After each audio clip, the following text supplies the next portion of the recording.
Party office जला है और जहां में हमारे वर्कर्स को पीटा गया है, मारा गया है, मैं उनके पास जा रहा हूं और उनके साथ मैं देखूंगा। यहां में पार्टी ऑफिस जलाया गया है, अभी घुमलुंग में भी पार्टी ऑफिस को तोड़ा गया है। मैं जाके वहां में सिचुएशन का स्टॉप करूंगा। अभी जो सिचुएशन ऐसा हो रहा है दोनों पार्टी में, आप उसमें क्या मैसेज देंगे? मेरा एक ही मैसेज है कि जो लोग किसी का पार्टी ऑफिस जलाते हैं, एक दिन सीपीएम का फ्लैग था, शायद कोई टाइम कांग्रेस में ज्वाइन किया होगा, कोई टाइम मोथा में आया होगा, आज बीजेपी में। लेकिन गुंडा का कोई पार्टी नहीं होता है। गुंडा पॉलिटिकल प्रोटेक्शन को लेने के लिए पार्टी बदलता है, झंडा बदलता है, लेकिन इसमें नुकसान कम्युनिटी का होता है, दफा का होता है। वायलेंस करके अगर आप राजनीति करोगे तो नुकसान आप ही का होगा, क्योंकि अंत में पब्लिक को वायलेंस नहीं देखना है, उनको डेवलपमेंट देखना है, उनको उन्नति देखना है, उनका बच्चे का भविष्य को देखना है।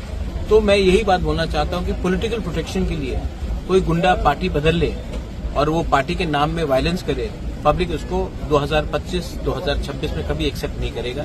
ये पुराना त्रिपुरा नहीं, ये नया त्रिपुरा है। और नया त्रिपुरा में हमको डेवलपमेंट चाहिए, ना कि वायलेंस चाहिए, जो पश्चिम बंगाल, केरला और त्रिपुरा में होता है। वैसा रंग का वायलेंस से किसी को कुछ नहीं मिलेगा। ये ऐसा तो अगर मेरे हाथ में डंडा हो तो मैं उनके अपने हाथ से उनको पीट के उनको जेल में डालूंगा, क्योंकि ये मिस्क्रीट, उनका कोई पार्टी नहीं है। उनको गुंडागर्दी करना है, एक्सटॉर्शन करना है, धंधा करना है पार्टी के प्रोटेक्शन में। इसी के लिए मैं बोल रहा हूँ, यही लोग सीपीएम में थे, एक टाइम कांग्रेस में गए होंगे, एक टाइम मोथा में आए होंगे, आज बीजेपी में है, कल फिर से सीपीएम में चले जाएंगे। इनका कोई धर्म नहीं है, इनका कोई पार्टी नहीं है। ये लोग सिर्फ फायदा उठाते हैं पॉलिटिकल प्रोटेक्शन का, और इन लोगों के खिलाफ पुलिस को कार्रवाई करनी चाहिए। And I am sure the police